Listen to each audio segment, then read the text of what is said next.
Añoranzas de electricistas, de Víctor Manuel Sánchez. La historia de los electricistas nos permite encontrar una trayectoria política de su presente.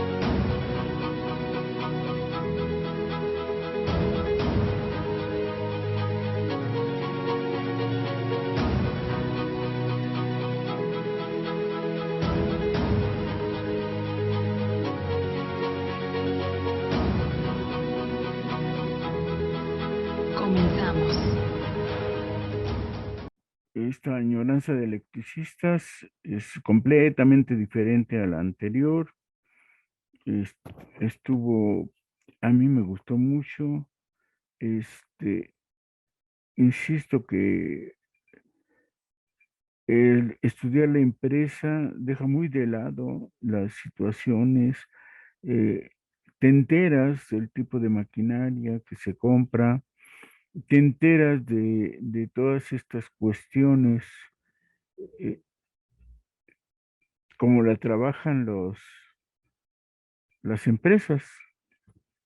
Simplemente se habla de la maquinaria, de cómo va a ser la obra. En ocasiones, y decimos en ocasiones porque en el caso de Juan Do no se habla de eso. Todavía no localizo los documentos cuando empiecen con las otras dos eh, plantas generadoras. Se habla de Juan Do, Cañada y Elba.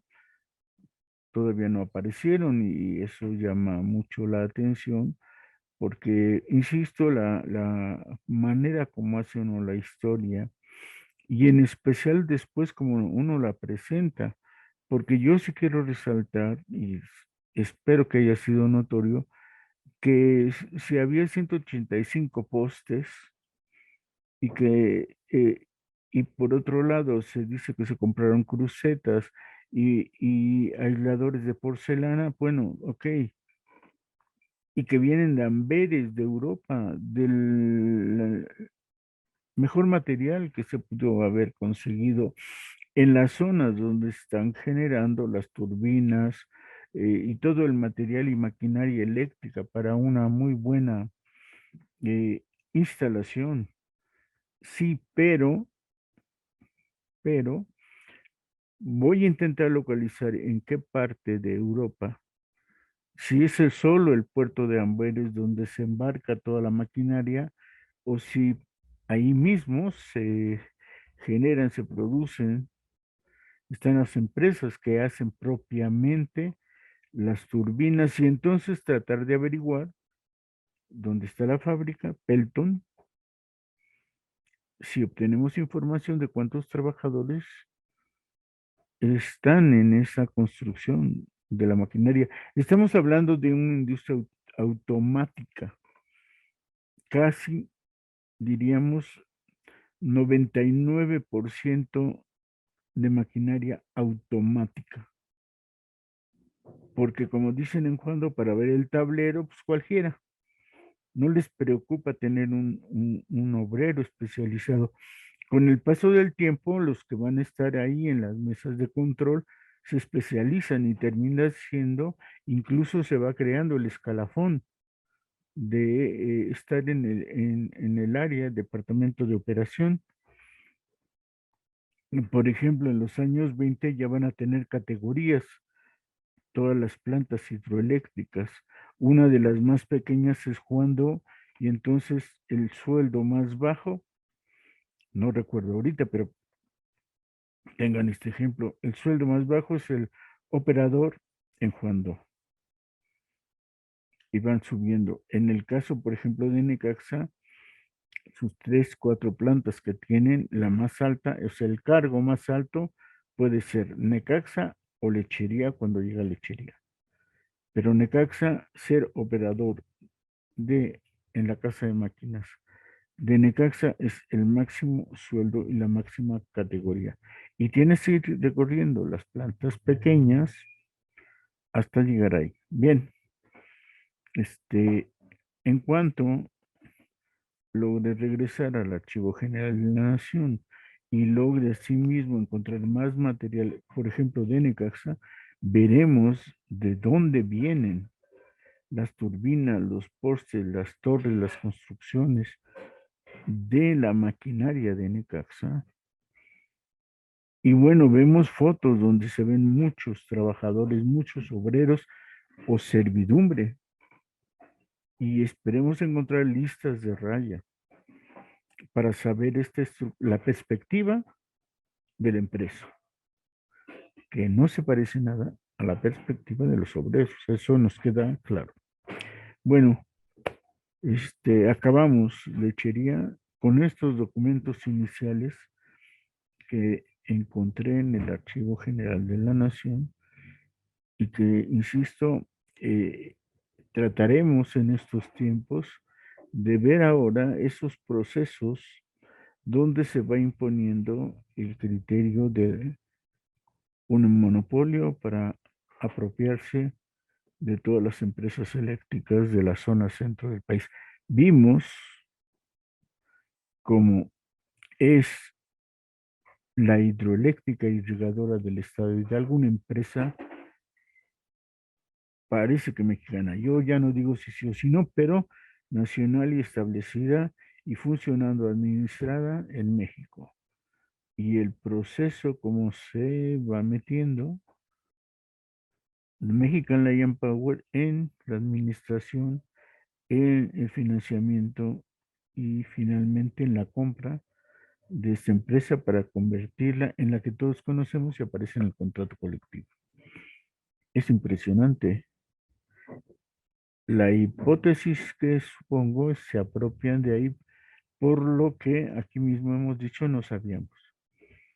¿Quién abastecía a una de las minas históricas del país, Real del Monte de Pachuca? No era Mexican Lake, pero quería ser quien abastece a Pachuca y a las minas de Real del Monte. Finalmente sigue siendo, se apropia de Mexican Lion Power, de esa empresa eléctrica e irrigadora en el estado de Hidalgo, Sociedad Anónima. Bien. Ay, perdón, como siempre agradecemos al equipo de Radio ISME, siempre presente, siempre trabajando, siempre con toda la carne al asador.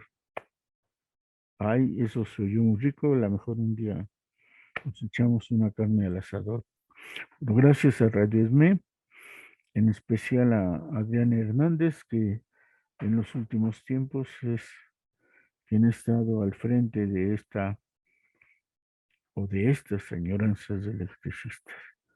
Pues bien, ahora vamos a tocar un tema que me llama mucho la atención. Es interesante. En la revista Lux, surge de la revista Lux, y hay una coincidencia histórica con conocer a unas personas relativas y directamente vinculadas a este asunto. Encontré de los pocos, hay casi todos los compañeros en la revista Lux escriben acerca de las condiciones. Dijimos la vez pasada que hay una buena discusión y aporte sobre la nacionalización de la industria eléctrica y un esquema de organización que debería de tener el sistema eléctrico nacional, que hoy que está a discusión la propuesta de el presidente sobre recuperar la Comisión Federal de Electricidad. Esas discusiones y esas propuestas vienen perfectas. Un sistema eléctrico integrado. Por cierto, la iniciativa del presidente no regresa realmente a cómo estaba, por lo menos en el 2000, la industria eléctrica nacional. Para no decir antes de la extinción de Compañía de Luz, porque realmente lo que estaba funcionando perfectamente eran las dos empresas constitucionales encargadas constitucionalmente de otorgar el servicio público de energía eléctrica en el país.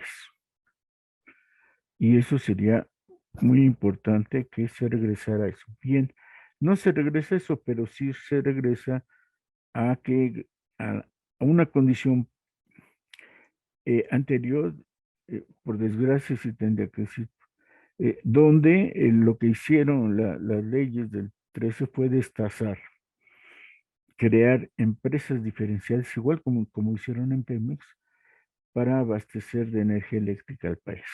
Entonces, crear diferentes empresas, lo único que hizo fue romper el esquema y la visión integral del sistema eléctrico nacional.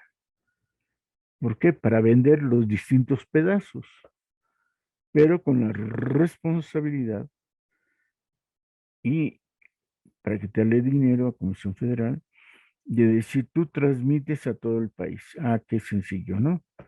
Y cobras barato. Entonces, se ponen las eólicas privadas, por decir, en Oaxaca, suben su electricidad a la línea de transmisión de CFE, les estas empresas imperialistas extranjeras van a pagar muy poco porque su energía se distribuye a donde quieran, porque en realidad se sube y no hay distingos. La energía eléctrica y en línea de transmisión es cualquiera, de cualquier lado surge, pero la cuentan cuando la suben y cuando baja, por decir, para abastecer todas las tiendas Walmart, solo pagan lo que gasta Walmart, pero no efectivamente la línea de transmisión. Bueno, la destazaron y hoy se procura restablecer algunas de sus funciones integrales y que realmente se pueda vender la energía eléctrica de CFE, que en su mayoría, y esto es muy curioso, en su mayoría es de agua y quieren hacerla parecer como que es la energía más cara, costosa y que contamina. Mentira, la energía más barata es la hidroeléctrica. Y el sistema hidroeléctrico de Chiapas es inconmensurable. Produce, bueno, quieren que produzca ahora porque esas fueron las limitaciones, sacarla del mercado. Bueno, el punto es, en la revista Lux hubo un tiempo, justo en la nacionalización y años siguientes, que hay muy buenos artículos sobre el sistema eléctrico nacional. Muchos compañeros hablan de asuntos sindicales. Como al principio de esta nacionalización también queda plasmada la idea de la unificación sindical de los tres sindicatos existentes, entonces está mucho la discusión de cómo sostener la democracia sindical, cómo crearla y constituirla. Se habla mucho de la línea política, la cual hemos dicho en realidad que después de un año de que sufren una derrota casi hasta morir por Venustiano Carranza y olvidan ese proceso histórico los electricistas y empiezan a crear un pensamiento no de clase obrera, no proletaria, no contra el sistema capitalista, sino a favor de la Constitución, de la Revolución Mexicana. Se olvidan realmente cuál es su proceso de participación en la revolución, que es muy distinto, ¿no? Por ejemplo, la Casa del Obrero Mundial se unió a Carranza, forman los batallones rojos, y bueno, estos son traicioneros desde el inicio, no son anarquistas, y se hacen carrancistas. El ESME no. El ESME descubre, no lo descubre conscientemente, lo descubre en la práctica y se olvida de la derrota que le infringen las fuerzas de Carranza. Se olvidan que esta historia de crear batallones rojos, de ir contra los campesinos de Villa Zapata, sí la sabían muy bien en 1915 y todavía hasta 1916. Estos electricistas del surgimiento saben y tienen una posición, no dirían netamente anticapitalista, pero saben quiénes son los enemigos. Todavía no transforman su pensamiento para ubicar precisamente una conciencia anticapitalista. Saben que los capitalistas, como las empresas en las que trabajan, tratan mal al obrero y dentro del sistema capitalista procuran su bienestar.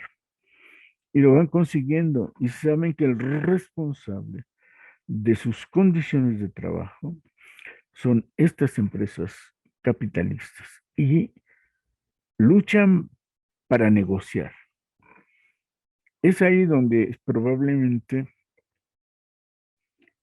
la perspectiva de una conciencia proletaria se va desvaneciendo. Pero bueno, hoy no es nuestro tema. Lo único que quiero decir es que hay muchos escritos sobre el nacionalismo revolucionario, sobre la democracia sindical, sobre los conflictos y las propuestas que hay en México. Y me llamó la atención que de repente encontré unos artículos que dicen el pensamiento agrario de México. Y no había visto yo artículos dedicados al movimiento campesino o a esto, al pensamiento agrario de México. Y entonces resulta que hay un compañero, Ignacio Vázquez León, que va a trabajar estos artículos. Y antes de hablar del pensamiento agrario en México y de saber qué interpretación y cómo lo trabaja Ignacio Vázquez León, les quiero hablar un poco de él. No he logrado saber muchas más cosas, pero lo que a través de su presencia en el sindicato descubrimos cosas muy interesantes. Por ejemplo, como normalmente eh, participan, bueno, él fue miembro del Comité Central, primera cosa. Cuando él escribe los artículos, lo hace en 1963, el primero de ellos, pero ya es en ese momento juez de la Comisión Autónoma de Justicia. Y entonces automáticamente cuando yo veo que él escribe y es juez, sé dónde localizar cosas de él. Entonces, reviso, reviso cuando él eh, forma parte de un grupo sindical, de una planilla electoral. Y automáticamente salen cosas muy interesantes. Cuando él escribe Pensamiento Agrario en México, el primer artículo, tiene 55 años. Saca la operación e interesantísimo. Nace en 1910. Y entonces dices, oigan, el compañero, el camarada, le toca todas las vicisitudes de la Revolución Mexicana. Cuando surge el ESME, tiene 4 años. Vive en Puruándiro, Michoacán. No va a saber mucho de eso. No le va a tocar. Pero me acabo de enterar, y esta es otra de las causas por las que quiero hablar de Ignacio Vázquez León. Hace años conocí a unas, yo diría, trabajadores de la compañía de luz. Y bueno, primero conocí una socia comisionada, estaba en el ESME. Mm, No sé el momento en que la conocí, pero platicábamos. En ese tiempo yo no pregunté mucho de su papá.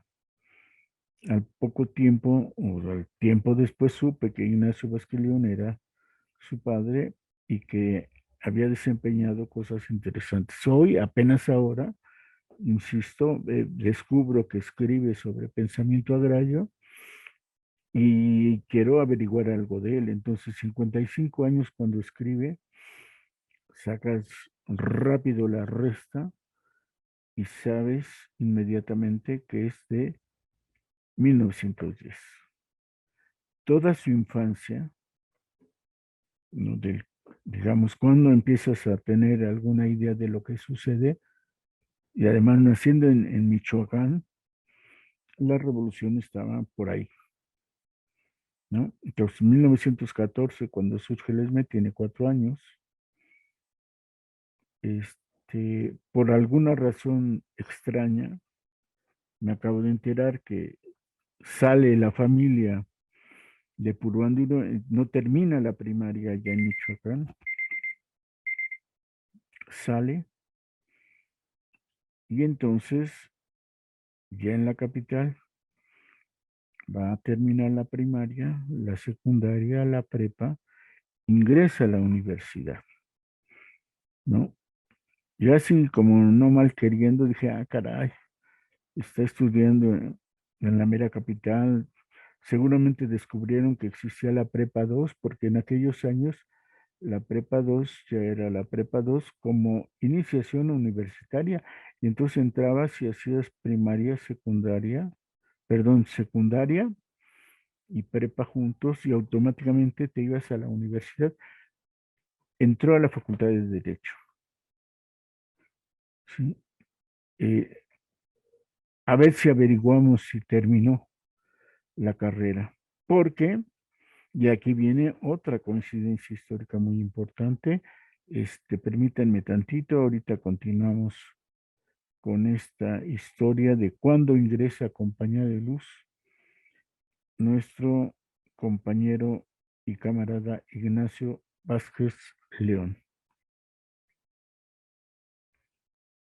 Bueno, pues cuando el compañero Ignacio Vázquez León escribe y checo su previa participación en elecciones que le van a dar el puesto de juez de la Comisión Autónoma de Justicia, lo otro que descubro, como ya decía, es que nació en 1910 y que su ingreso al trabajo en Compañía de Luz fue en 1938. Y aquí es donde señalo que es otra coincidencia importante. Y también donde no sabemos exactamente qué pasa por su vida familiar. Les digo, yo lo conozco, conozco a una de sus hijas, son 4. Luego entonces piensas que es un muy buen matrimonio, que se llevan bien, que cumple, pues, porque ya 4 hijas, como quiera, son 4 hijas, no es cualquier cosa. Y estar atendiéndolas y demás. Por eso supongo también que probablemente no haya acabado la carrera de Derecho, porque tiene que entrar a trabajar. Y también supongo que este universitario logra colocarse en uno de los departamentos donde seguramente la importancia de haber estudiado o estar estudiando es significativa. Entonces entra curiosamente, insisto, esta es la coincidencia histórica, este es el contexto propio de él y de varios, porque en realidad voy a checar la cantidad de personas del momento donde yo lo ubico en los años 60, dentro del grupo político sindical de Palomino, que les va a tocar la nacionalización, y resulta que hay un grupo de personajes que más o menos tienen este proceso político ideológico. Él entra al departamento de inspección, uno de los departamentos donde seguramente las buenas relaciones, pero especialmente la honestidad, cuando eres buen trabajador, es lo principal. Inspección donde revisan justo el volumen, la categoría, el impacto económico, la realización de las obras de una electrificación, junto con estimadores y la revisión de las cuentas. En fin, entra en 1938 a inspección y es el momento, 1938, donde va a despegar políticamente Juan José Rivera Rojas, que es del mismo departamento al que ingresa Ignacio Vázquez León.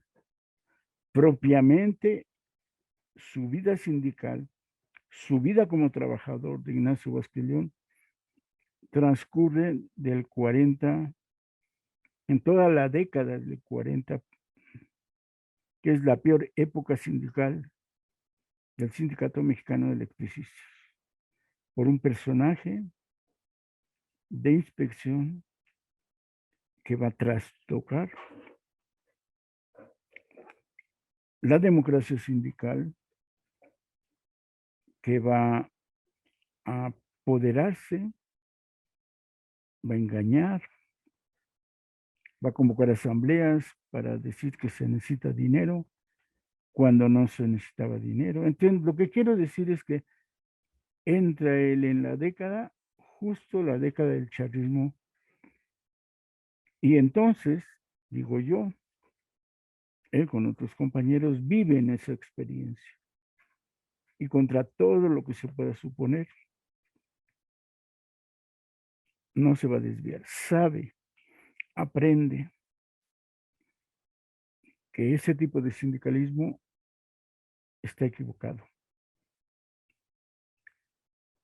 que traiciona los intereses de los trabajadores e incluso, sobre todo, que va en contra del prestigio de una buena empresa, de un buen trabajo, de un cumplimiento adecuado.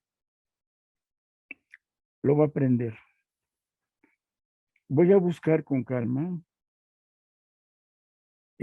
este tipo de cosas porque ves el ambiente y notas efectivamente que ahí hay un grupo de compañeros obreros, profesionales algunos, como Agustín Sánchez de Lin, que está también estudiando en la Facultad de Economía y que les está tocando esta época.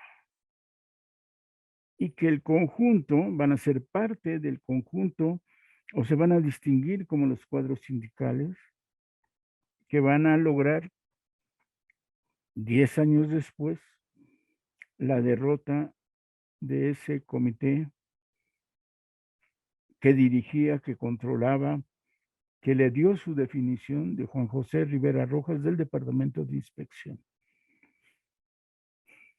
Y es notorio porque su primera actividad dentro de intentar, dentro del comité de una plataforma política, de una búsqueda, es precisamente lo primero que hace es que él entra, lo elige su departamento, inspección de nueva cuenta, lo elige legislador en 1952. O sea, en cuanto el movimiento de Verónica estalla, en cuanto el movimiento de Verónica estalla y todos los obreros, todos los departamentos se dan cuenta o encuentran la fortaleza, el momento propicio de oponerse para lograr derrocar al Comité Central de Juan José Rivera Rojas, también viene la necesidad de recuperar los estatutos, de hacer unas elecciones generales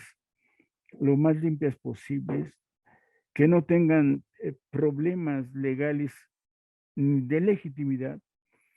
Y entonces el movimiento de Verónica, en cuanto logran la derrota del conteo de votos a que sometió la Secretaría del Trabajo a todos los obreros y logran derrotar a través del movimiento de Verónica, se llamó incluso el directorio de Verónica, logran una derrota de quienes sí quieren a Juan José Rivera y quienes desean que se vayan, convocan de inmediato a que cada departamento elija un representante, un delegado, y Ignacio Vázquez León es el delegado de inspección a reformar los estatutos. Van a tratar de hacer rápidamente una mejora de los estatutos para que en diciembre, bueno, para que en noviembre, octubre, noviembre se convoque elecciones y surge entonces sí de un proceso democrático electoral un nuevo comité central. Bueno, él es parte de la legislativa. Y si es parte de la legislativa es que se dio a conocer durante el movimiento de Verónica como un militante, como un sindicalista consciente, conocedor de cuál es el momento que se está viviendo y cambiarlo por un momento de democracia, por dejar de lado el charlismo sindical. Entonces, el primer cargo que él tiene justo es esto. Me llamó la atención porque también se señala que durante, durante el reinado, durante la época charista, Yelesme fue acusado, eso es interesantísimo, es increíble. Una persona que vas viendo cómo es y que curiosamente los cargos más importantes que tuvo siempre en el ESME fue juez, es decir, que conoce muy bien de los estatutos, de los convenios, de los departamentos, y que lo eligen constantemente, seguro por la persona que es, respetuoso de la norma, de la legitimidad, de la honradez. Entonces, insisto, lo acusan, el único rasgo negativo que está en su expediente es que prestaba dinero con intereses. No lo puedo creer. Pero bueno, durante el periodo, el régimen de Juan José Rivera López tiene esa, dice, un llamado fuerte porque presta dinero con altos intereses. Seguramente que no. Ves este proceso de cuando nace, cómo estudia, cómo llega a la capital, que seguramente tuvo que trabajar justo por necesidad de la familia que crecía, donde tenía que responder esas cuestiones, no puede dedicarse a eso. Por algo entra a trabajar a la compañía de luz, para suponer ya un trabajo estable que le permita atender y seguramente con gusto cayó, no sé, sería bueno saber cómo llega a ese departamento, pero siempre trabajó correctamente durante todo su tiempo. Bueno, yo veo este contexto histórico de manera muy interesante, les digo, eh, nace con la revolución, toda su experiencia del 17, de los años 20, estar viviendo esos momentos. Sí sería muy interesante saber por qué ingresa a la compañía de luz. Ya era legendaria seguramente tanto el Sindicato Mexicano de Electricistas como la compañía de luz. Y enseguida de que fue de la Comisión Legislativa para reformar los estatutos, en noviembre empieza el, el periodo electoral. Sale el aviso de que hay campañas electorales que registren sus planillas, sus grupos y sus candidatos. Y él aparece justo en el primer proceso electoral, la lucha por el poder político en el ESME, inmediatamente. Es decir, de ese grupo que reformó los estatutos para que hubiera elecciones después del movimiento de Verónica, después de la expulsión del comité de Juan José Riveras, Ignacio Vázquez forma parte de la planilla, de una de las planillas que van a competir por la Secretaría General. Hubo 6 grupos políticos. Uno se llamó, llamémosle así, el grupo que va a terminar ganando, que encabeza, ahora lo sabemos, Guillermo Preciado Gómez, porque va a ser el secretario general electo. Su planilla se llamaba, está bien raro, Condesa Gante. ¿no? Bueno, pues así. Y llama la atención porque otra planilla se llama Gante. Entonces quiere decir que ahí en esas oficinas de Gante había bastante participación política. Tan es así que surgen dos grupos ahí, uno encabezado por Guillermo Preciado Gómez, iba a participar además de la planilla Condesa Gante, otra que se llamó Liberación Necaxa, insisto, la que se llamó Gante, que es la tercera, la cuarta, el grupo Unidad, la quinta, No Reelección y la sexta, Unión Sindical. Yo, permítanme compartir, yo para este caso no, no quiero destacar a todos los grupos que participan, pero sí quiero destacar a las dos que van quedando, ¿no? Ese encuadro, que por cierto no he terminado de preparar, y que pongo ahí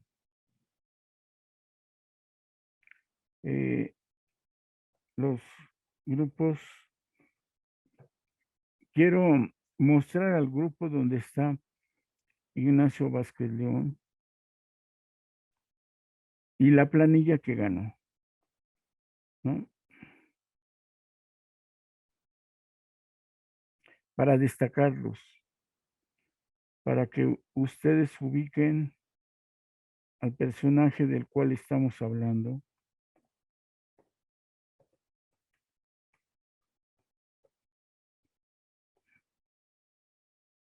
porque es muy interesante destacar y ubicarlo, eh,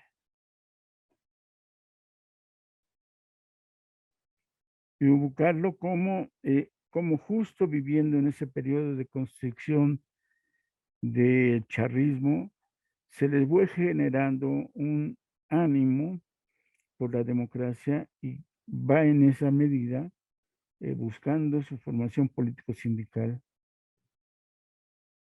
Y eso es lo atractivo o lo interesante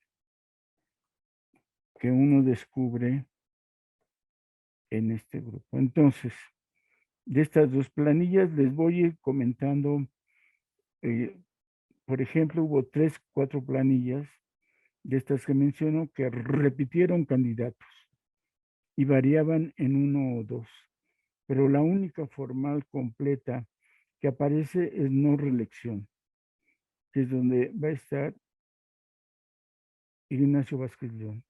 Entonces, Condesa Gante y no reelección.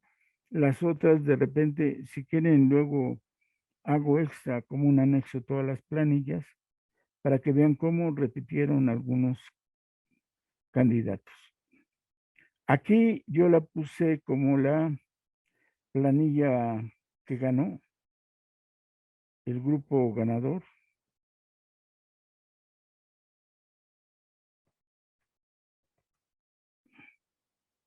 Les digo que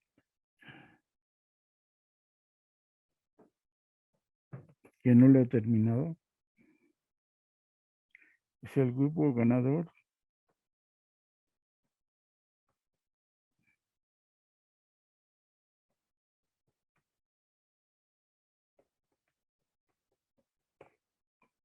Y el grupo que pierde.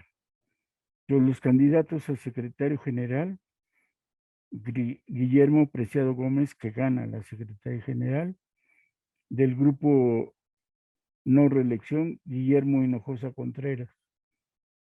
Y sucede algo interesante, de una vez les aviso, 4 personas, 4 militantes, 4 sindicalistas de la planilla que gana la mayoría de puestos, pierde, gana, de otras planillas. Y lo puse en el cuadro en azul.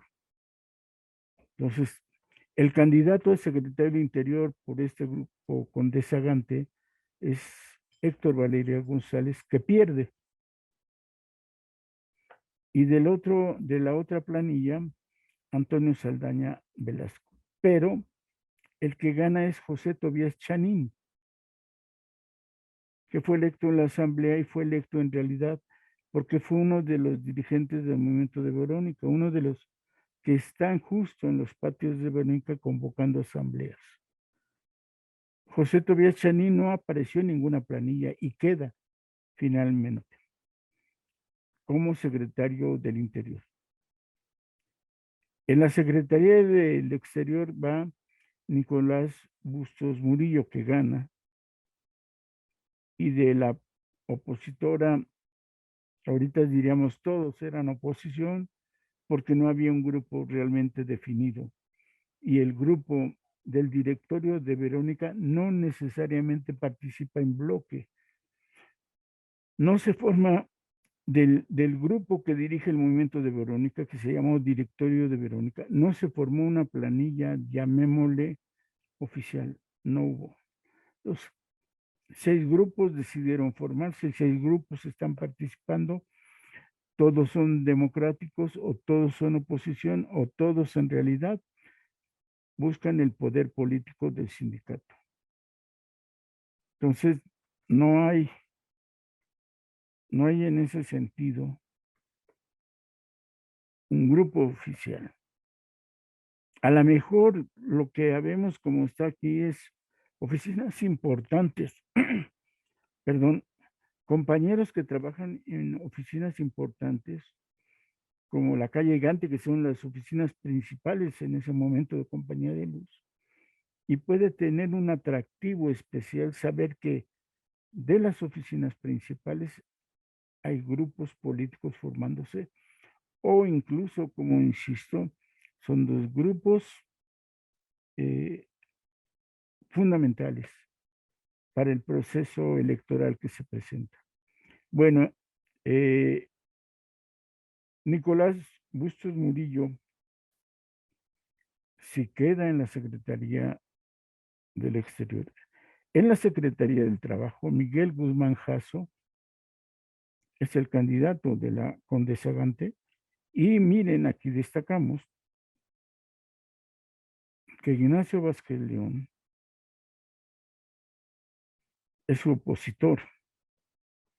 Está de candidato a la Secretaría del Trabajo. Que yo sepa, es la única ocasión que este camarada conocido, que al que le estamos dedicando el interés porque escribe acerca del pensamiento agrario en México, yo pienso, escribe sobre esto para suponer una alianza con los campesinos, una alianza que debe de fijar ciertos rasgos y características que hace posible que obreros, agrícolas, agricultores, campesinos puedan unirse.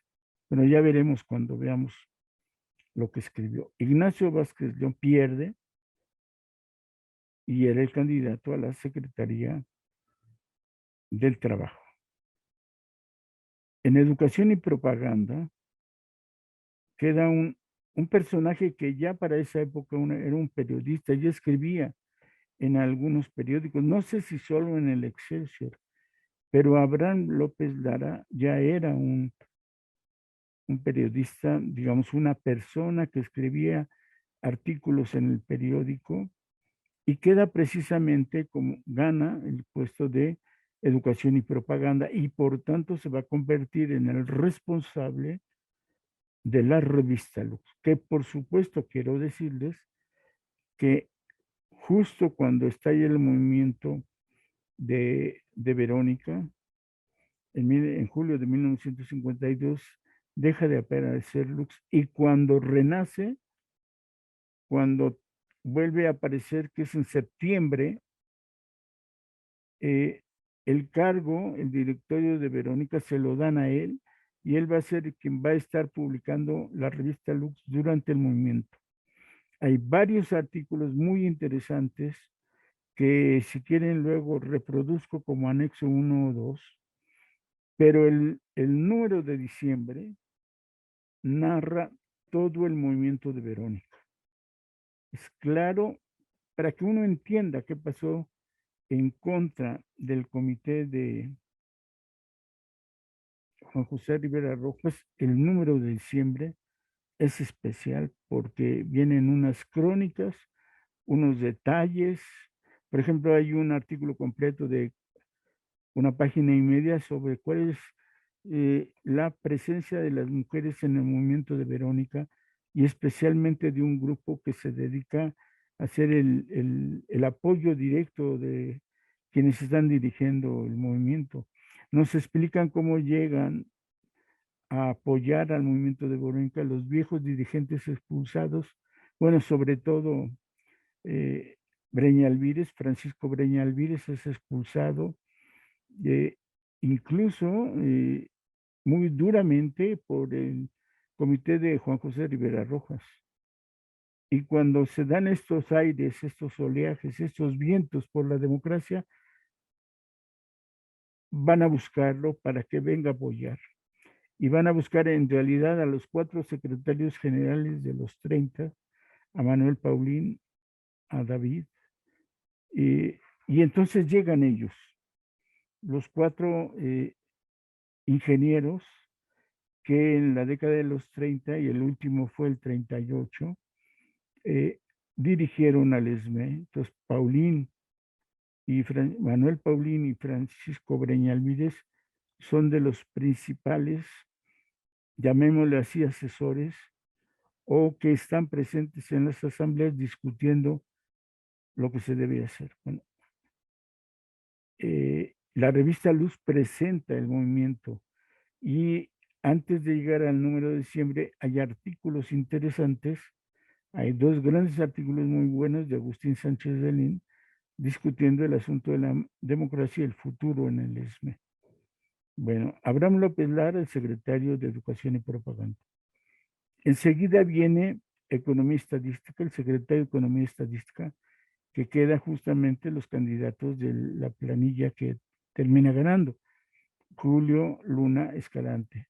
Del lado del grupo, yo le voy a llamar, si me permiten, el grupo de Ignacio Vázquez León, queda Agustín Cue Flores.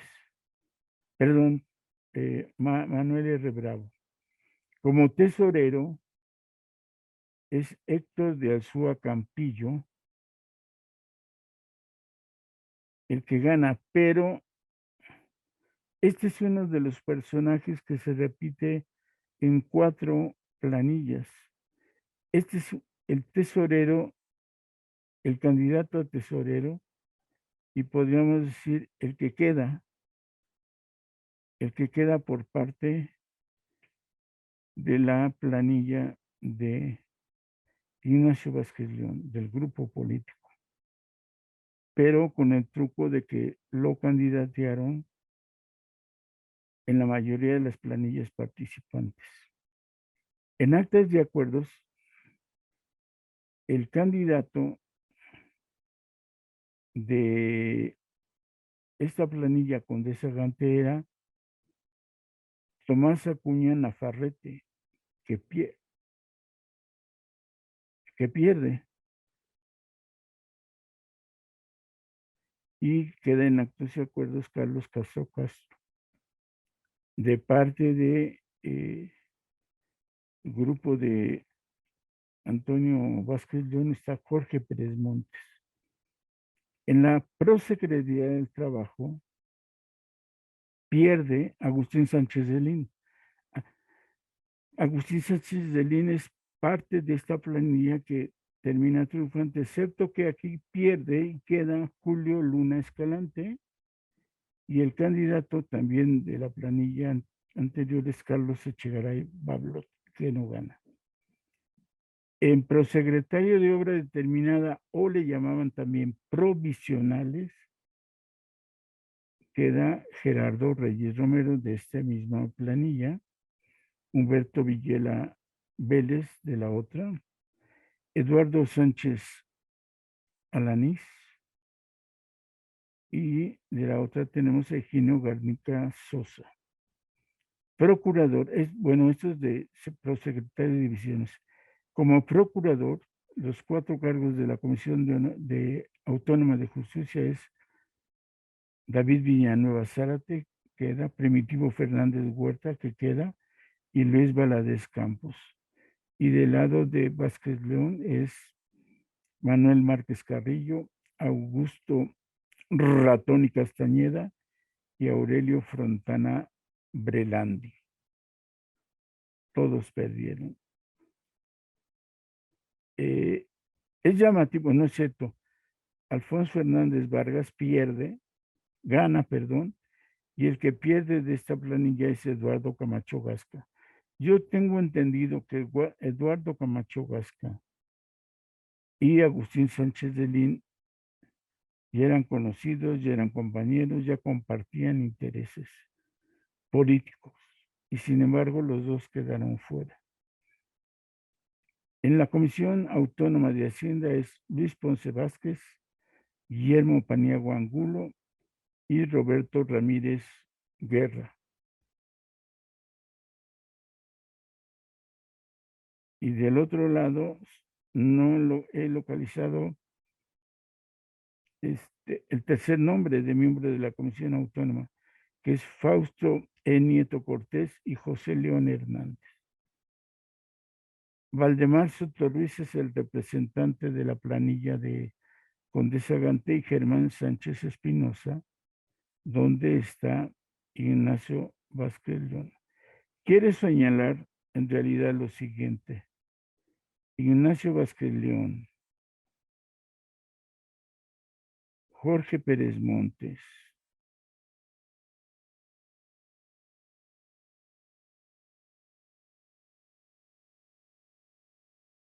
y Germán Sánchez Espinosa, a partir de este momento van a estar trabajando de manera conjunta y apareciendo en futuras o próximas elecciones. Bueno, ¿qué tenemos entonces de esta experiencia inicial de Ignacio Vázquez León? Que le toca vivir toda la década completa de charrismo sindical, que estuvieron procesando él como otros el problema de la democracia sindical y de los problemas de cómo o prepararse o analizar, pero en cuanto llega el movimiento de Verónica, lo cierto es que muchos como ellos, como una aliada democrática desde las bases, surge el movimiento de Verónica hasta derrocar a Juan José Rivera Rojas. Y en especial él se une al movimiento de Verónica, pasa por la Comisión Legislativa de Estatutos y contiende. Espero que encuentren los votos y les pueda decir las diferencias y qué tanto el impulso por la democracia lo logran ellos. Él mismo va a participar en otras elecciones. Y en 61-63 aparece también contendiendo, siendo 4 grupos políticos sindicales los que participan. Unidad Sindical Revolucionaria, Integridad y Democracia Sindical, Unidad Combativa y Unidad y Acción Sindical.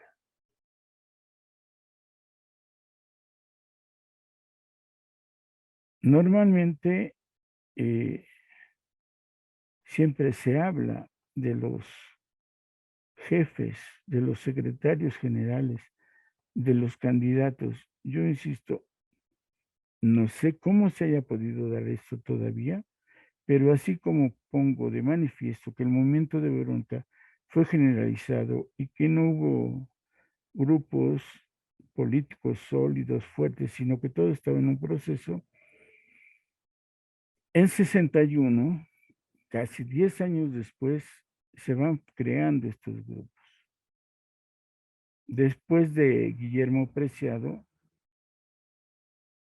que gana estas elecciones, el siguiente candidato fuerte y sólido va a ser Agustín Sánchez de Lin, y después de él, Palomino. Cuando volvemos a ver a Ignacio Vázquez León participar, está aquí. Y los personajes que combaten, que están presentes para estas elecciones de estos grupos que he mencionado, es José Angulo Telles, Óscar Ortiz Pinzón, Jorge Pérez Montes y Luis Aguilar Palomino.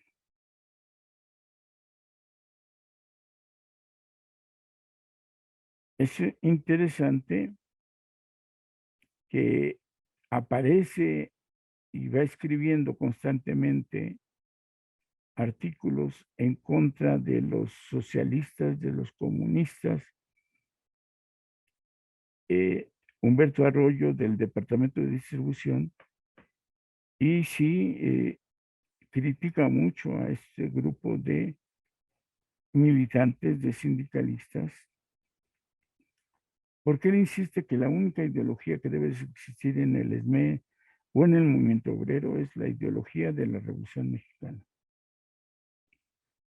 Y aquí señalo que para estas elecciones del 61-63, Arroyo hace este comentario. Nuestra política a seguir, como lo señalan los estatutos, es tener relaciones efectivas con todas las agrupaciones sindicales, pero lejos de esto se ataca a un sector de trabajadores y por otra parte se ha procurado estrechar relaciones con organizaciones comunistas, como han sido las delegaciones polacas, yugoslavas, checoslovacas, etcétera. Igualmente han sido invitados a nuestras oficinas sindicales un secretario de la Embajada rusa, el presidente del Partido Popular Socialista, que proclama que se apoderará del gobierno en cuanto sean propicias las condiciones.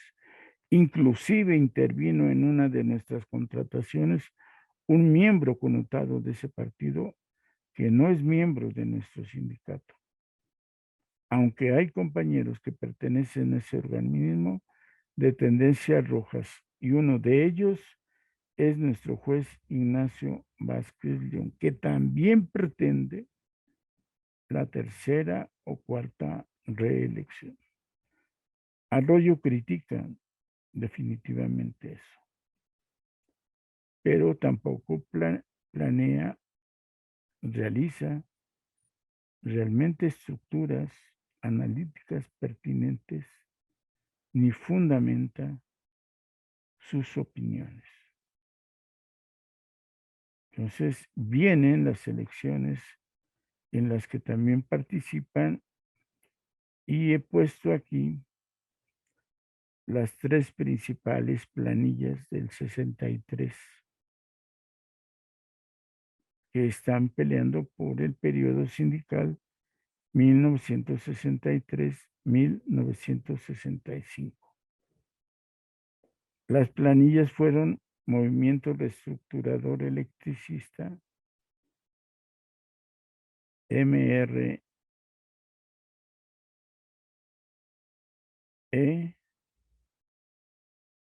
Unidad de Acción Sindical, UAS por sus siglas, y Frente Revolucionario, Frente Sindical Revolucionario. Son las planillas más fuertes que hay en ese momento. Los candidatos fueron para la general Óscar Waldo Medina, Antonio Leal Díaz y Luis Aguilar Palomino. De nueva cuenta, Ignacio Vázquez León aparece como candidato a secretario del Trabajo. Y él se reúne, entonces el grupo con el que él aparece es Austroberto Flores Olvera, Jaime López Bermúdez, Héctor Teiza Apunte, Ernesto Galicia Acuña, Gabriel Huesca Fontaine, Alfredo Dávila Delgadillo, Fernando Roura Mena y Raúl Lozano Vargas. Los otros oponentes, bueno, el principal sería Luis Aguilar Palomino, Luciano Galicia Santiago, Luis Alvarado Tello, Enrique Domínguez Ramírez, José Manuel Soto, Mateo Huarte Segura, Eduardo Camacho Gasca, Roberto Coronel López, Reinaldo Ortiz Enciso. Y del otro lado, otro grupo importante va a ser el que coordina Óscar Waldo Medina, Enrique Erico Cortés, Manuel Orlanieta Vadillo, Manuel Pedraza Colfier, Armando Rincón Montaño, Armando Molina de la Vega, Juan López Marrón, José Soto Ruiz, Natalia Quesada, viuda de Barras. Es interesante porque cuando uno revisa los nombres, las planillas que tienen candidatos sindicalistas más fuertes son Unidad de Acción Sindical, donde está Ignacio Vázquez León, y Frente Sindical Revolucionario, donde está, y ya se vislumbra la fortaleza de Luis Aguilar Palomino.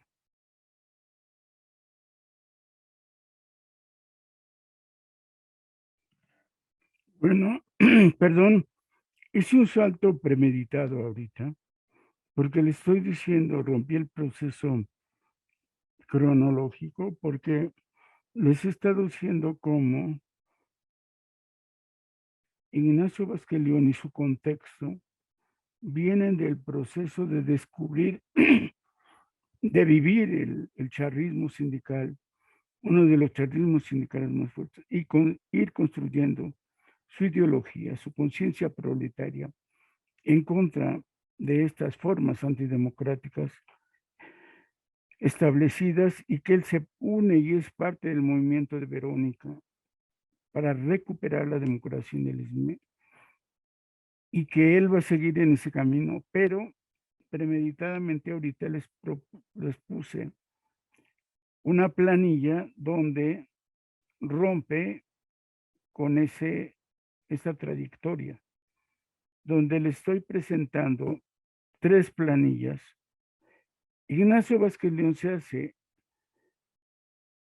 dentro de una corriente que va a dirigir en estos años de los 60, 59, 60, Luis Aguilar Palomino.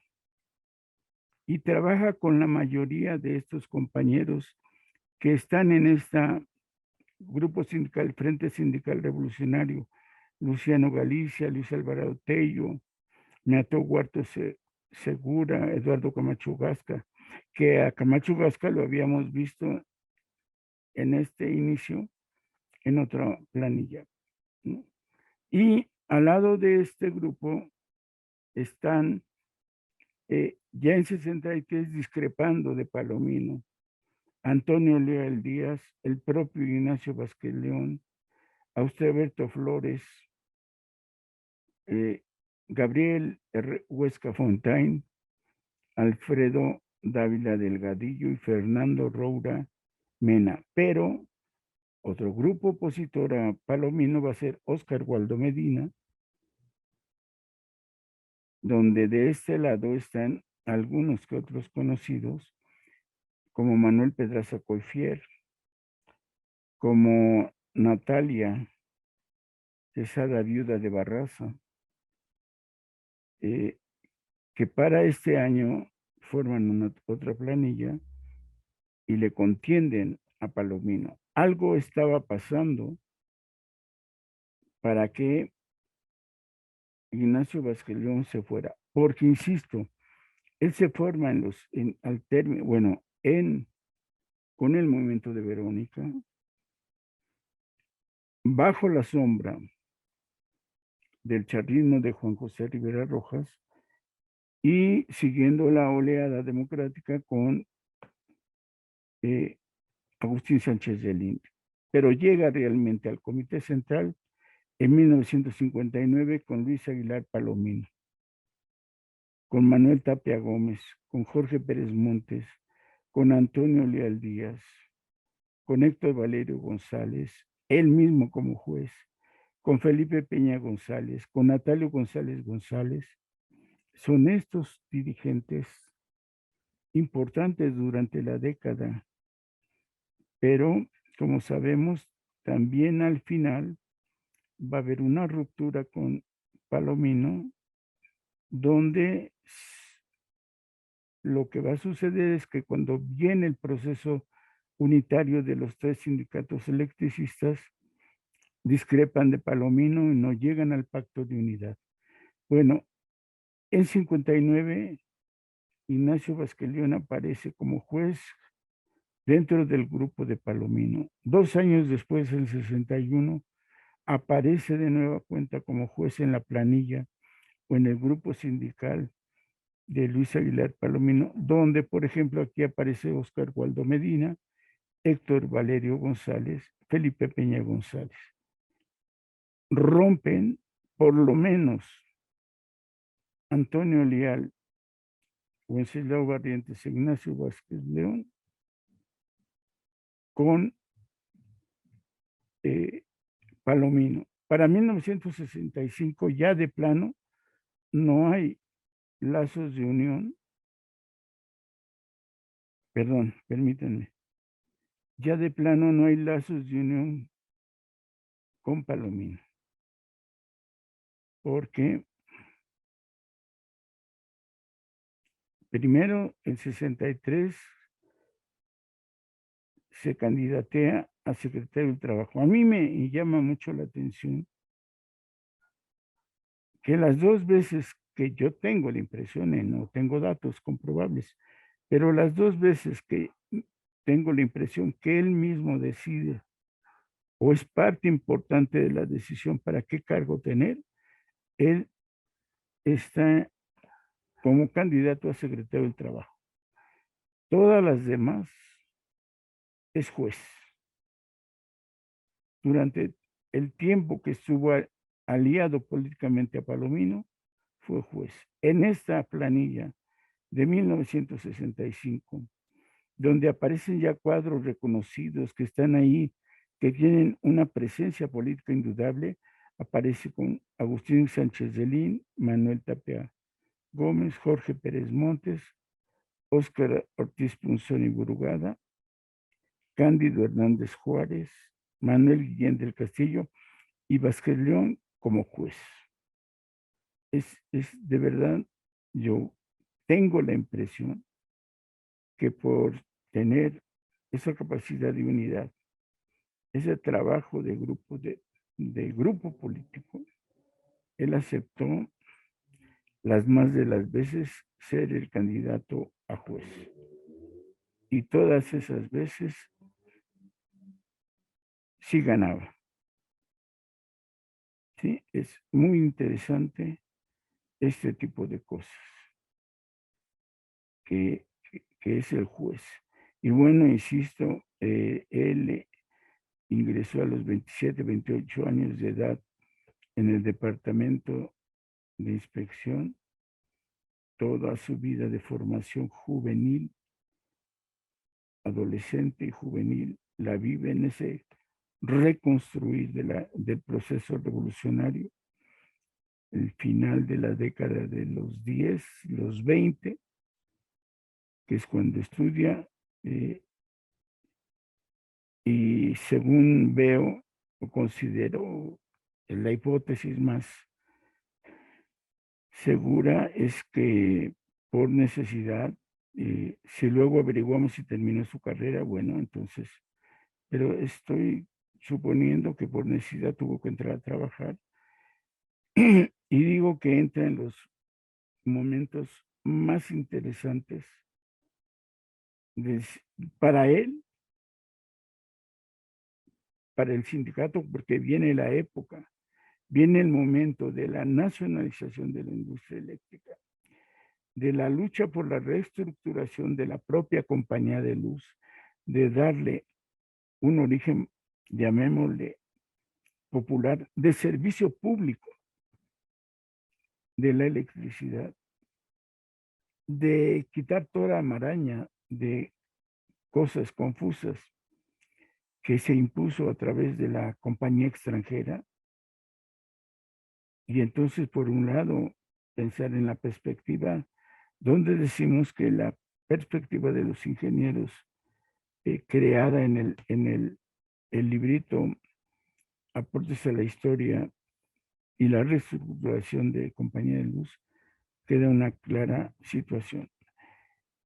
En el primer año donde él va a quedar como miembro del Comité Central, como juez en 1959, se dijo que todos los candidatos deberían de presentar su riqueza.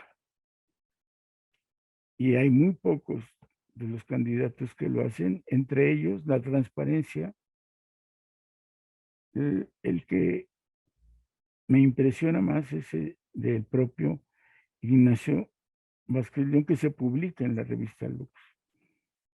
Y dice por propia mano, a la H Comisión Autónoma de Hacienda, Salud, dando cumplimiento al ofrecimiento que hicimos los candidatos de la planilla número 2 en la última justa electoral, si el voto nos favorecía, con respecto a la manifestación de bienes, pongo en conocimiento de la organización como juez electo lo siguiente. 1. Poseo un terreno en la colonia de Electricista con una superficie de 180 metros cuadrados, el cual me evaluó el Departamento del Distrito Federal en 27,000 pesos cerrados. Según oficio número 23,337, de fecha 25 de mayo del año corriente, el que obra en su poder. 2. Tengo depositado en el Nacional Monte de Piedad la cantidad de 35,503 pesos con 7 centavos, según documento de fecha de julio de 1959, que adjunto al presente escrito.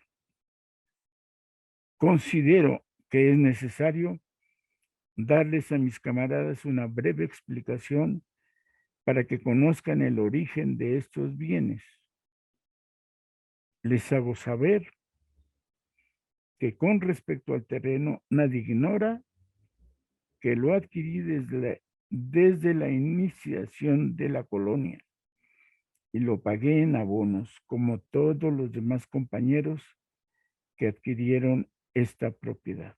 En relación con el dinero depositado en el Banco del Monte de Piedad, pongo en conocimiento de ustedes que las compañías me prestaron en partidas de 20,000 pesos cerrados, de los cuales le adeudo aproximadamente 12,642 pesos, y los 13,503 con 7 centavos los he ahorrado en varios años de las cantidades que recibimos por contrato cada fin de año por parte de las compañías. Por el derecho y la justicia del trabajador, México DF, a 7 de agosto de 1959, Ignacio Vázquez León. En una página, o en una plana, 2 páginas, aparecen las cartas de bienes de Palomino, de Aguilar Palomino, un auto Chevrolet, dice, de Héctor Valerio González, un terreno en la misma colonia de electricistas, Felipe Peña, un auto Ford de 1951, Natalio González con un Chevrolet de 1949 y finalmente Pérez Montes con otro Chevrolet de 1958. ni uno más del miembro del comité entregaron sus declaraciones de bienes al momento de tomar posesión de su cargo. La idea, por supuesto, es que al dejar su cargo vuelvan a presentar una declaración de bienes.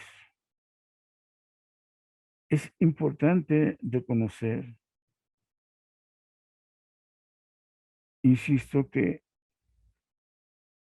a este compañero le toca unos momentos muy importantes, significativos, que les corresponde, por ejemplo, además de la nacionalización y la discusión permanente sobre la unidad de los tres sindicatos electricistas, como de una completa perspectiva de integración a nivel nacional de la industria eléctrica. En lo particular, hubo, por ejemplo, una gran discusión para electrificar las colonias proletarias y para reestructurar a partir de eso la propia compañía de luz.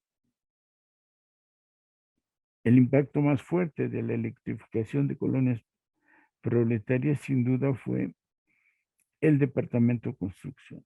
Y por el otro lado, otro gran debate fue introducir más maquinaria automatizada en la empresa, por lo que se propone de inmediato la facturación cada 2 meses.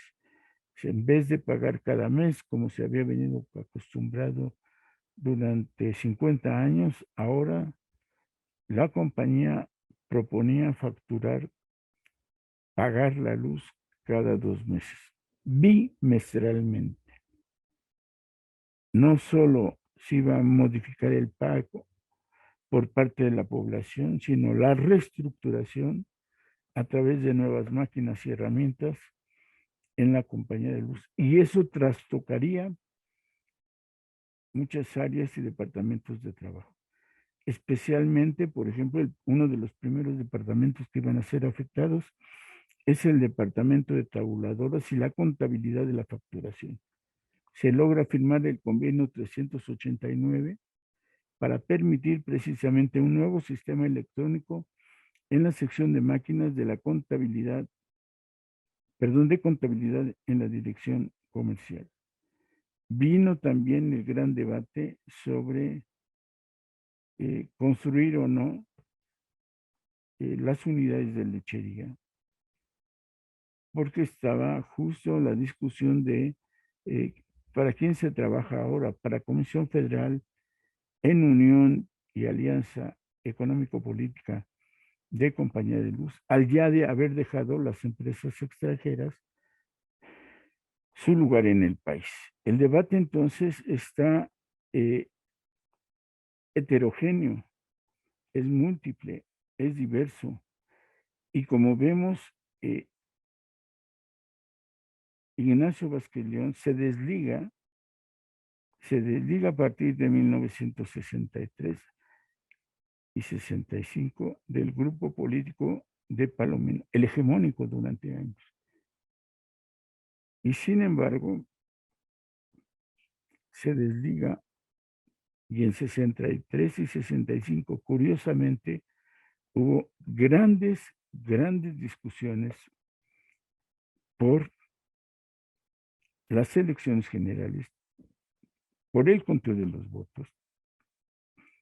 En ambos años electorales, pocos votos marcaron la diferencia entre la planilla ganadora de Palomino y, por ejemplo, en el caso del 63 y del 65, el segundo grupo político que queda en segundo lugar, es el de Palomino. El de Óscar Hualgo Medina. Y en los 2 años hay un debate increíble sobre las elecciones. Entonces, en esos 2 años cruciales de la gran discrepancia contra Palomino, curiosamente, es el compañero camarada Ignacio Vázquez León discrepa, pero no aparece en las filas de Oscar Waldo Medina. Y eso es de llamar la atención. Este es el contexto. Esta es la formación política. Poco le hemos agregado a su formación personal. Pero dentro del ESME, Ignacio Vázquez León es un distinguido militante, un sindicalista electricista de izquierda. Lo acusan de ser comunista. Algunos compañeros del ESME. Tiene una posición clara.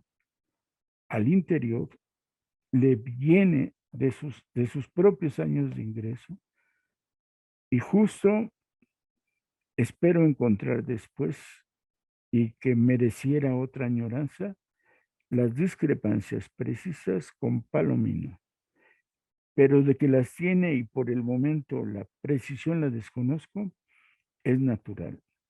En 63 y 65, que son las grandes discrepancias puntuales, específicas, particulares con Palomino, que a la postre evitan que se llegue a la unificación de sindicatos electricistas,